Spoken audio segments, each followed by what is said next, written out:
In the autumn of 1853, the plantation records of Blackwood Manor in Talbot County, Georgia, ceased abruptly. The final entry, written in the careful script of Overseer Samuel Hartwell, noted only that the evening meal had been served and that all hands were accounted for. What followed was a silence that would echo through the pine forests and cotton fields for generations to come. The Blackwood family had arrived in Georgia in 1828, purchasing nearly 2,000 acres of fertile bottomland along the Altamaha River. By 1850, the plantation housed 47 enslaved individuals, making it a modest but prosperous operation in the region. The main house, a two-story structure with wide verandas and tall windows, overlooked quarters that stretched in neat rows toward the river bend. Among the enslaved population was a man known only as Moses, though plantation records suggest this was not his birth name. Parish baptismal records from 1849 indicate he was approximately 30 years of age, tall in stature, and noted for his unusual relationship with the plantation's hunting dogs. Unlike other enslaved individuals who worked the fields or tended the house, Moses occupied a peculiar position in the plantation hierarchy. The Blackwood family patriarch, Colonel James Blackwood, had acquired Moses in 1847 from an estate sale in Savannah. The bill of sale, preserved in the Talbot County Courthouse until a fire in 1962 destroyed many such records, listed Moses as skilled in animal husbandry and tracking. What made this purchase remarkable was the price paid, nearly double the standard rate for a field hand of similar age and physical condition. According to testimony gathered by a circuit judge in 1854, Moses possessed an extraordinary ability to train hunting dogs for silent pursuit. This skill proved invaluable to Colonel Blackwood, who prized his weekend hunting expeditions through the vast pine forest that bordered his property. The dogs under Moses's care could track game for miles without making a sound, communicating through subtle movements and gestures that seemed almost supernatural to observers. The overseer's wife, Martha Hartwell, later described to church officials how Moses would disappear into the woods for hours with a pack of 6 or 7 dogs. They would return at dusk, moving like shadows across the plantation grounds. The dogs appeared different somehow, she claimed, their eyes reflecting an intelligence that unsettled her. She noted that after these training sessions, the animals would no longer bark or howl, even when approached by strangers. Life at Blackwood Manor followed the rigid patterns common to plantation society. The enslaved community rose before dawn, worked the fields until sunset, and gathered in their quarters for the evening meal. Moses, however, operated outside these routines. He slept in a small cabin near the kennels, separated from the other quarters by nearly a quarter mile. This isolation was not punishment, but privilege, a recognition of his unique value to the Blackwood family. Colonel Blackwood's son, Thomas, who was 23 years old in 1853, frequently accompanied Moses on hunting expeditions. Thomas had developed a fascination with his father's methods of training both dogs and men. Letters discovered in the ruins of the main house in 1968 suggest that Thomas believed Moses possessed knowledge that could be applied beyond the realm of animal training. The autumn of 1853 brought an unusually early frost to Talbot County. Cotton harvest began in late September, earlier than anyone could remember. The enslaved community worked longer hours to gather the crop before weather could damage it. Moses, meanwhile, spent increasing amounts of time in the deep woods with his pack of silent dogs. Martha Hartwell's diary, donated to the Georgia Historical Society by her great-granddaughter in 1958, contains increasingly disturbed entries from this period. She wrote of hearing no sounds from the dog kennels at night, when previously the animals would bark at every disturbance. The silence, she noted, felt heavy and unnatural. On the evening of October 13th, 1853, the Blackwood family gathered for their customary Sunday dinner. Present were Colonel Blackwood, his wife Margaret, their son Thomas, and Thomas's new bride, Catherine, who had arrived from Charleston just 2 weeks prior for their honeymoon at the plantation. Also present was Overseer Samuel Hartwell and the house servants who attended the meal. According to later testimony from the cook, an enslaved woman named Sarah, the dinner proceeded normally until approximately 8 o'clock. At that time, Moses appeared at the rear entrance to the house, something that had never occurred in Sarah's memory.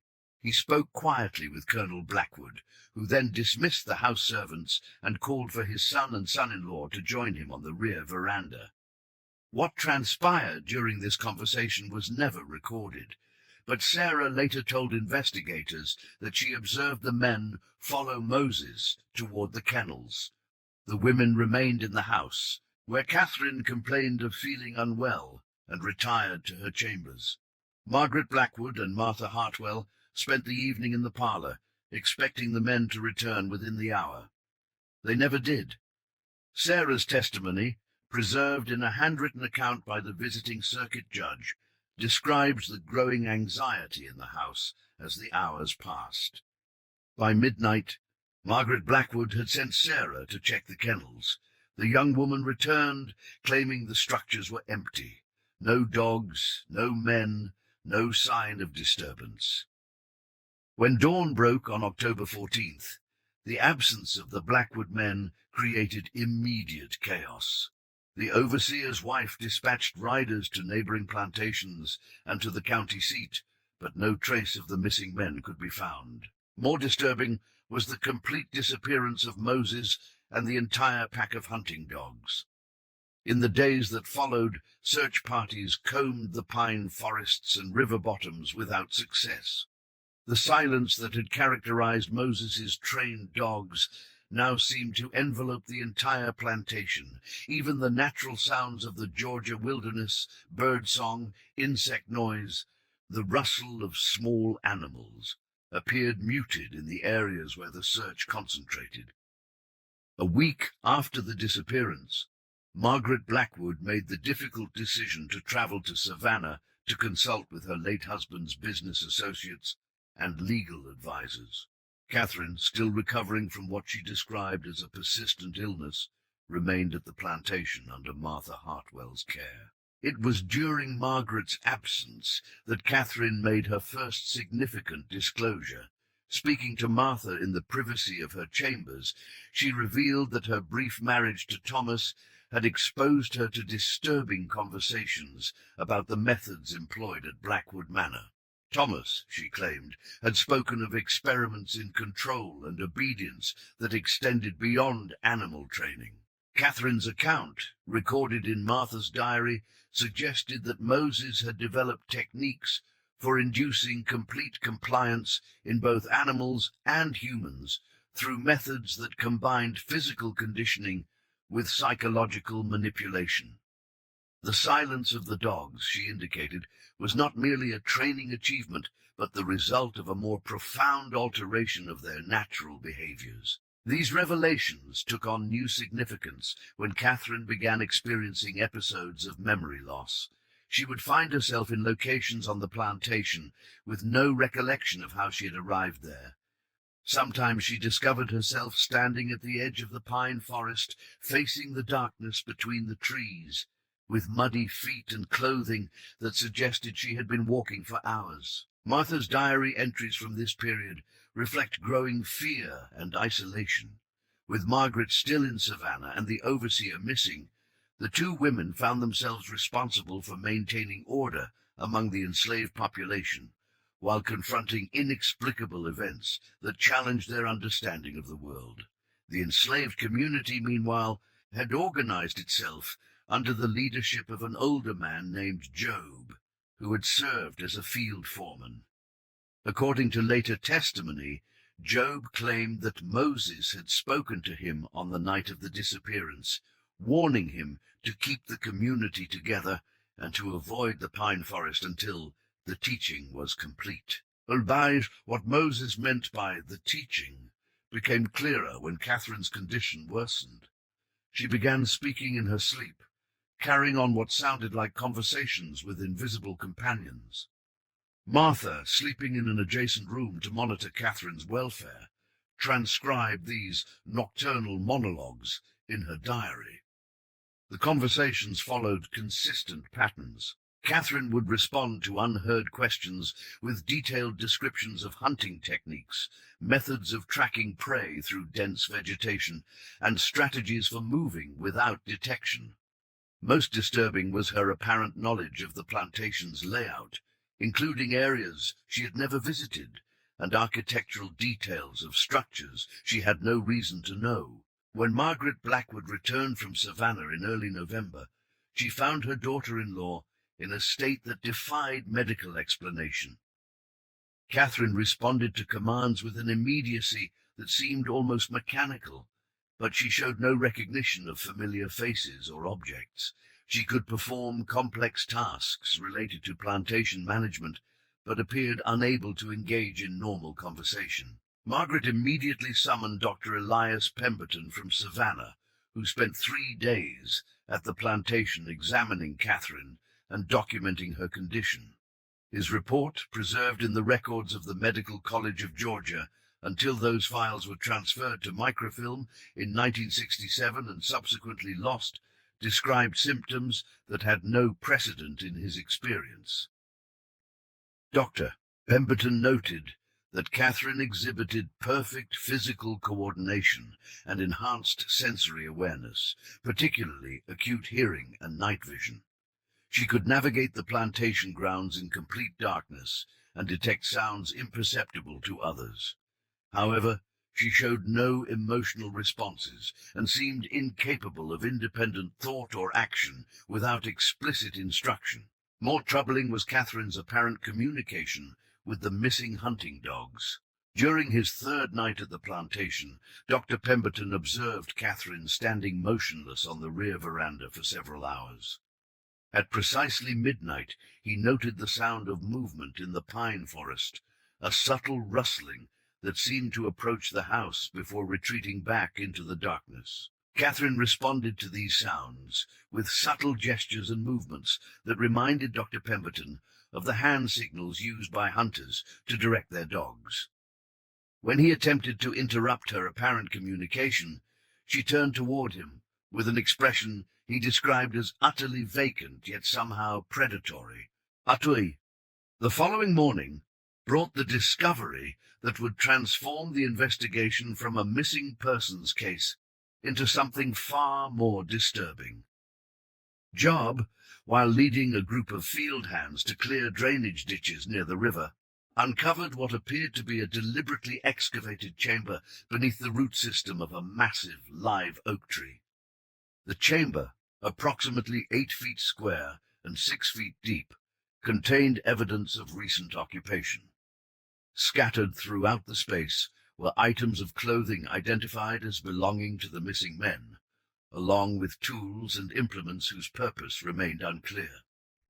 Most significant was a collection of notebooks filled with detailed observations written in multiple handwritings, including that of Moses, Colonel Blackwood, and Thomas.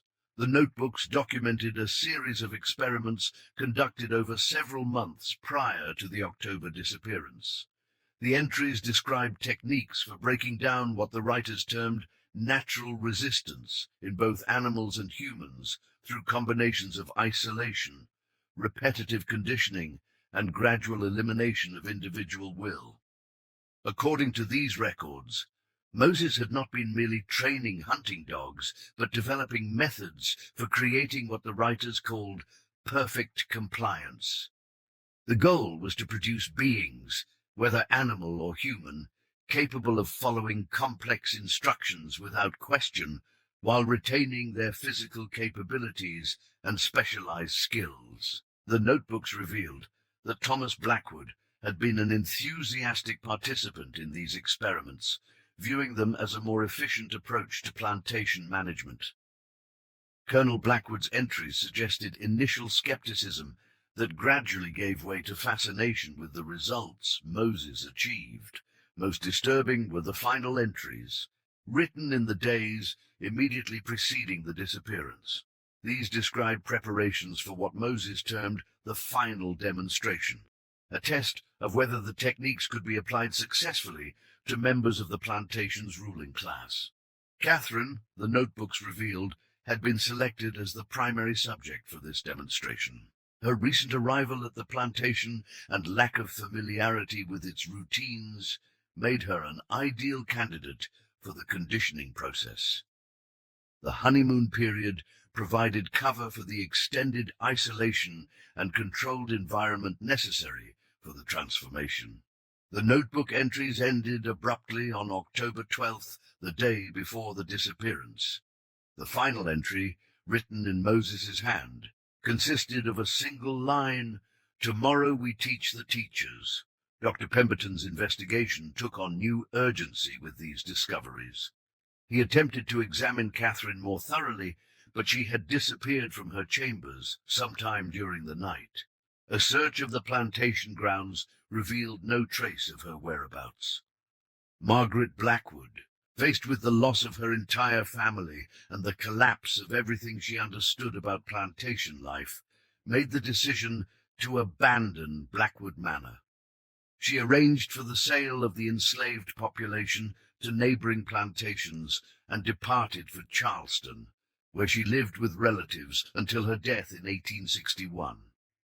The property remained empty for several years, during which time local residents reported unusual activity in the pine forests surrounding the former plantation. Hunters complained that game animals in the area behaved strangely, moving in organized patterns that suggested human direction. Dogs brought into the forest by tracking parties would refuse to proceed beyond certain points, exhibiting signs of extreme distress. In 1857, the property was purchased by a consortium of investors who planned to subdivide it for smaller farms. The surveying team sent to map the land reported discovering a series of excavated sites throughout the pine forest, each similar to the chamber found beneath the live oak tree. More significantly, the surveyors reported encountering a group of individuals living deep in the forest who appeared to be maintaining some form of organized community.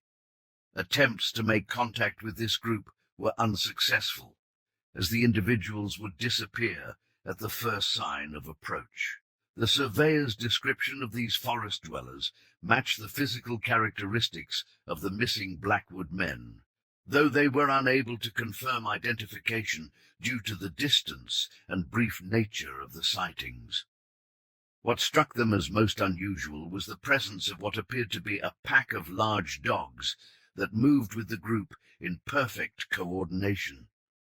Local law enforcement made several attempts to locate and investigate this forest community, but the efforts proved futile. The group seemed capable of moving through the dense vegetation without leaving tracks and could disappear completely when pursued. The mystery deepened in 1859 when Catherine Blackwood emerged from the forest and appeared at a Methodist church in the neighboring county during Sunday services. She walked to the front of the congregation and stood silently until the minister approached her. According to witness testimony preserved in church records, Catherine appeared physically healthy, but showed no recognition of her own name or personal history.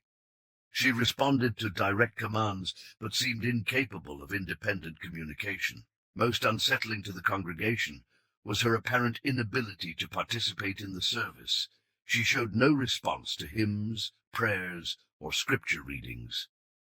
The minister, Reverend Joshua Atwood, took Catherine into his household and attempted to restore her memory through prayer and counseling. His journal, donated to the Methodist Historical Society in 1952, documents his growing realization that Catherine's condition was not a medical ailment, but the result of what he termed deliberate reduction of the human spirit. After several weeks of observation, Reverend Atwood noted that Catherine exhibited behaviors remarkably similar to those of a well-trained hunting dog. She would remain motionless for hours until given specific instructions, which she would then execute with perfect precision. She showed enhanced physical capabilities, including exceptional strength and endurance, but these improvements seemed to come at the cost of emotional capacity and independent thought. Most disturbing to the minister was Catherine's response to certain sounds and signals. Late at night, she would position herself at the windows facing the forest and remain there until dawn, as if awaiting instructions that never came. During these vigils, Reverend Atwood observed her making subtle gestures that reminded him of the hand signals used by hunters to communicate with their dogs. After 6 months of unsuccessful attempts to restore Catherine's condition, Reverend Atwood made the difficult decision to commit her to the Georgia State Sanitarium in Milledgeville. The institution's records, destroyed in a fire in 1923, reportedly documented her case as unprecedented in the medical literature of the period.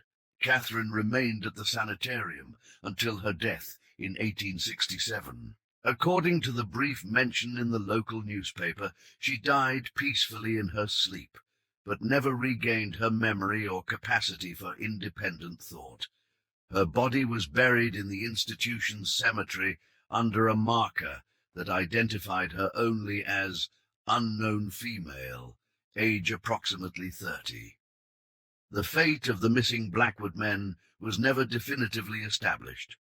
The sightings of the forest community continued sporadically through the 1860s, but these reports became increasingly infrequent as the area was gradually cleared for farming and development. The last documented sighting occurred in 1868, when a team of Confederate veterans searching for a location to establish a sawmill reported encountering an elderly white man deep in the pine forest, who was accompanied by several large dogs. The man, they claimed, showed signs of advanced age and malnutrition, but moved through the vegetation with remarkable skill and silence. When the veterans attempted to approach, the man and dogs melted into the forest so quickly that the witnesses questioned whether they had seen anything at all. More disturbing was their observation that the dogs made no sound throughout the encounter, no barking, no panting, not even the rustle of paws on fallen leaves. By 1870, the original Blackwood Manor property had been completely transformed. The pine forest was cleared, the plantation house demolished, and the land converted to small family farms. The new residents reported no unusual activity, and the strange sightings ceased entirely. However, the story of Blackwood Manor continued to circulate through the oral tradition of the local community. Former enslaved individuals who had been sold to other plantations carried with them accounts of Moses's unusual abilities and the mysterious disappearance of the plantation's white family. These stories, passed down through generations, consistently emphasized the theme of reversal, the enslaved becoming the master, the hunter becoming the hunted. They spoke of justice, delivered not through violence, but through the application of the same techniques used to break the spirits of others. Modern historians who have examined the surviving records of Blackwood Manor note several factors that lend credibility to the essential elements of the story. The abrupt cessation of plantation records in October 1853 is documented fact, as is the subsequent abandonment of the property by Margaret Blackwood. The bill of sale for Moses, though the original document was destroyed, was referenced in multiple legal proceedings related to the plantation's dissolution. The unusually high price paid for his acquisition, along with his specialized role in the plantation hierarchy, suggests that his abilities were indeed considered extraordinary by his contemporaries.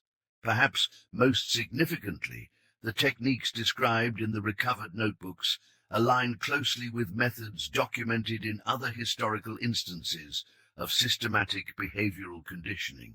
The combination of isolation, repetitive training, and gradual erosion of individual will represents a sophisticated understanding of psychological manipulation that was remarkably advanced for the period. The medical documentation of Catherine's condition, though now lost, was referenced in several academic papers published in the early 1900s by researchers studying unusual psychiatric cases. These references consistently describe symptoms that had no recognized medical explanation, but showed patterns suggesting external causation rather than mental illness. The excavated chambers discovered throughout the former plantation grounds were eventually filled in by later property owners, but their existence was confirmed by multiple independent sources. The deliberate nature of their construction and their strategic placement throughout the forest area suggests a level of organization that supports the theory of systematic activity rather than random events. What remains most puzzling to contemporary researchers is the question of motivation. The notebook suggests that Moses viewed his actions not as revenge, but as education, an attempt to teach his oppressors the experience of complete powerlessness that defined enslaved existence. The silence that characterized his trained dogs may have served as a metaphor for the enforced silence of enslaved people, who were expected to endure suffering without complaint or resistance. By imposing that same silence on those who had held power over him, Moses may have been creating a form of understanding through shared experience. The disappearance of the Blackwood men into the forest, rather than their deaths, suggests a transformation rather than destruction. They became part of the very system they had once controlled, reduced to the same level of powerlessness they had imposed on others. This interpretation is supported by the sightings of the forest community, which consistently described individuals who appeared to be following rather than leading, moving in response to signals and commands rather than exercising independent will. The reversal of the traditional power structure was complete. The case of Blackwood Manor illustrates the complex dynamics of power and control that defined plantation society in the antebellum South.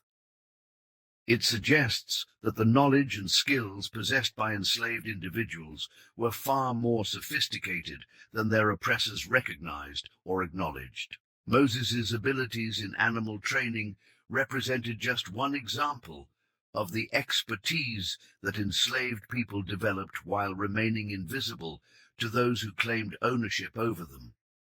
The techniques he employed to train dogs in complete silence required an understanding of animal psychology that would have been considered advanced even by contemporary standards. The application of these same techniques to human subjects represents a disturbing evolution of these skills, but one that can be understood within the context of systematic dehumanization that characterized slavery. Having been treated as property themselves, enslaved individuals like Moses may have developed insights into the mechanisms of control that their oppressors never fully grasped. The ultimate fate of the Blackwood men remains a matter of speculation, but the pattern of sightings suggests that they survived their transformation and adapted to their new circumstances. Living in the forest under Moses' direction, they experienced the reality of existence without autonomy or individual will. Whether this represented justice, revenge, or simply the natural consequence of the system they had participated in creating remains an open question. What is certain is that the power dynamics of Blackwood Manor were fundamentally altered in ways that challenged every assumption about race, control, and human nature that plantation society depended upon. The silence that descended over Blackwood Manor in October 1853 was not merely the absence of sound, but the presence of a different kind of communication, one that operated below the level of conscious awareness and relied on subtle signals invisible to casual observation. This silence continued to characterize the area long after the original participants had disappeared or died. Visitors to the region throughout the late 1800s reported an unusual quality to the quiet in the former plantation grounds, as if the very landscape retained memory of events that had transformed it. Local residents developed an informal tradition of avoiding the area after dark, not because of any specific threat, but because of a persistent feeling that they were being observed and evaluated. This sensation was particularly strong for white visitors, who reported feeling suddenly aware of their own vulnerability in ways they had never previously experienced. The story of Blackwood Manor was eventually recorded by a graduate student in folklore at the University of Georgia who conducted interviews with elderly residents in 1956. Her thesis, titled Oral Traditions of Reversal in Post-Antebellum Georgia, was completed in 1958, but never published due to what her advisor described as sensitivity regarding racial themes. The thesis manuscript, discovered in the university archives in 1966, provides the most comprehensive academic treatment of the Blackwood Manor case. It includes interviews with descendants of both enslaved and white residents of the area, along with analysis of the historical record and examination of similar cases from other regions. The researchers' conclusion was that the events at Blackwood Manor represented a unique instance of what she termed instructional reversal, a deliberate role exchange designed to provide education rather than punishment. She argued that Moses's actions demonstrated a sophisticated understanding of both individual psychology and social dynamics that enabled him to transform oppressors into their own victims. This interpretation suggests that the case of Blackwood Manor was not an isolated incident of revenge, but part of a broader pattern of resistance that operated through knowledge and skill rather than violence. The silence that characterized Moses's methods may have been replicated in other locations by other individuals who possessed similar insights into the mechanisms of control. The graduate student's research identified several other cases from the same period in Georgia and neighboring states where plantation families disappeared under mysterious circumstances, often preceded by reports of unusual animal behavior and strange sounds from surrounding forests. In each case, the plantation's enslaved population reported visits from traveling individuals who claimed special knowledge of animal training. These cases shared common elements: the sudden transformation of hunting dogs from vocal to silent behavior, the disappearance of white family members during nighttime hours, and subsequent sightings of these individuals living in forest communities under conditions that mirrored enslaved existence. The pattern suggests the existence of a network of individuals who possessed specialized knowledge and were willing to apply it in service of what they considered educational justice. The coordination required for such a network would have demanded communication methods that remained invisible to the dominant white society. The silence that characterized Moses's trained dogs may have served as both a practical tool and a symbolic statement about the enforced voicelessness of enslaved people. By teaching others to experience that same silence, Moses and his associates were creating a form of understanding that could not be achieved through conventional communication. The effectiveness of this approach is demonstrated by the lasting impact of these cases on local communities. Generations after the original events, residents continued to speak in whispers about the plantations where families had vanished, and former plantation grounds remained largely uninhabited despite their agricultural value. This collective memory suggests that the instructional reversal achieved its intended effect, creating an awareness of vulnerability and powerlessness that fundamentally altered the relationship between former oppressors and their victims. The silence that began with Moses's dogs had become a permanent feature of the social landscape. As the 20th century progressed and direct memories of slavery faded, the story of Blackwood Manor evolved into legend. However, the essential elements remained consistent across different tellings: the enslaved man who trained dogs to hunt in silence, the disappearance of the plantation family, and the transformation of oppressors into their own victims. These stories continued to circulate in African American communities throughout Georgia and beyond, serving as reminders that knowledge and skill could be more powerful than violence in achieving justice.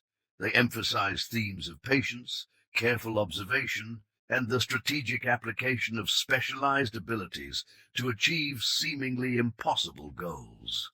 For white communities, the stories served a different function, as warnings about the consequences of systematic dehumanization and the dangers of underestimating those subjected to oppression. The image of powerful plantation owners reduced to silent followers in the forest became a powerful metaphor for the potential reversal of established hierarchies. The academic suppression of research into these cases during the civil rights era reflects the continued sensitivity surrounding themes of racial power dynamics and the possibility that enslaved people possessed sophisticated forms of knowledge that their oppressors never recognized. The fear that such stories might inspire contemporary resistance may have motivated efforts to keep them confined to oral tradition. However, the persistence of these stories, despite official discouragement, demonstrates their importance to communities that experience the legacy of slavery firsthand. They provided both historical validation and contemporary inspiration for those seeking to understand how systematic oppression could be challenged through means other than direct confrontation. The case of Blackwood Manor ultimately represents more than a single incident of mysterious disappearances. It illustrates the complex relationships between knowledge, power, and justice that characterized the antebellum South and continued to influence race relations long after the formal abolition of slavery. The silence that Moses taught his dogs to maintain became a metaphor for the hidden forms of resistance that operated throughout the slavery period and beyond. Like those dogs, enslaved people learned to move through a hostile environment without revealing their true capabilities or intentions, gathering information and developing skills that would eventually serve the cause of liberation. The transformation of the Blackwood men from masters to followers represents the ultimate realization of this hidden resistance, the moment when accumulated knowledge and carefully developed skills were deployed to achieve complete reversal of established power relationships. The fact that this transformation occurred without violence may have made it more disturbing to contemporary observers than outright rebellion. The forest community that reportedly sheltered the missing men served as a living demonstration of alternative social arrangements based on cooperation rather than domination. The sightings of this community moving through the woods in perfect coordination suggested that Moses had created more than just trained individuals. He had established a functioning society based on principles entirely different from plantation hierarchy. The eventual disappearance of this community and the return of the land to conventional agricultural use might be interpreted as the victory of traditional power structures over revolutionary alternatives. However, the lasting impact of their example on local memory suggests that the seeds of transformation continued to germinate long after the original participants had vanished. Today, the former site of Blackwood Manor is occupied by suburban development, and few residents are aware of the events that once unfolded in the pine forests that covered their neighborhoods. However, local historical societies have begun to document the oral traditions associated with the area, recognizing their importance to understanding the complex legacy of slavery in Georgia. These efforts have revealed that stories similar to the Blackwood Manor case exist throughout the former plantation regions of the South, suggesting that instructional reversal may have been more widespread than previously recognized. The common elements of these stories, silent dogs, disappeared masters, and forest communities, point to shared knowledge and coordinated action that operated beneath the surface of documented history. The implications of this hidden history extend beyond academic interest to contemporary discussions of racial justice and social transformation. The methods employed by Moses and others like him demonstrate that meaningful change can be achieved through patience, skill, and strategic application of specialized knowledge rather than through confrontation alone. The silence that characterized Moses's approach may offer lessons for contemporary efforts to address systemic inequality. Rather than demanding immediate and dramatic change, his methods focused on gradual transformation that was so subtle it remained largely invisible until it was too late to prevent or reverse. This approach required extraordinary discipline and long-term planning, qualities that enabled Moses to maintain his position within the plantation hierarchy, while secretly developing the capabilities that would eventually allow him to transform it entirely. His success depended on the assumption that his oppressors would continue to underestimate both his intelligence and his determination. The story of Blackwood Manor reminds us that the most profound transformations often occur in silence, building momentum through accumulated small changes until they reach a tipping point that makes dramatic reversal possible. The dogs that learned to hunt without making a sound became metaphors for social change that operates below the threshold of conscious detection. In our current era of immediate communication and constant visibility, the patience and secrecy that characterized Moses's approach may seem almost impossible to achieve. However, the fundamental principles remain relevant. The importance of developing genuine expertise, the strategic value of being underestimated, and the transformative power of applied knowledge.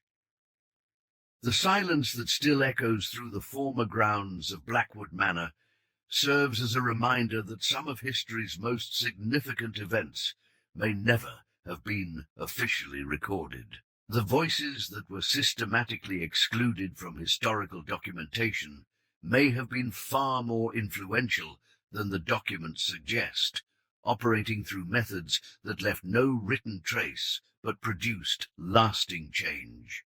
Perhaps the most important lesson from the Blackwood Manor case is that justice can take forms that are invisible to those who benefit from injustice. The transformation that Moses achieved was so complete and so subtle that it appeared to be natural rather than planned, the inevitable consequence of a system that carried within itself the seeds of its own reversal. The night the masters vanished from Blackwood Manor was not the end of their story, but the beginning of their education. In the silence of the pine forest, they learned lessons that no amount of wealth or power could have protected them from, and in that learning, perhaps they discovered something approaching the understanding that Moses had hoped to teach.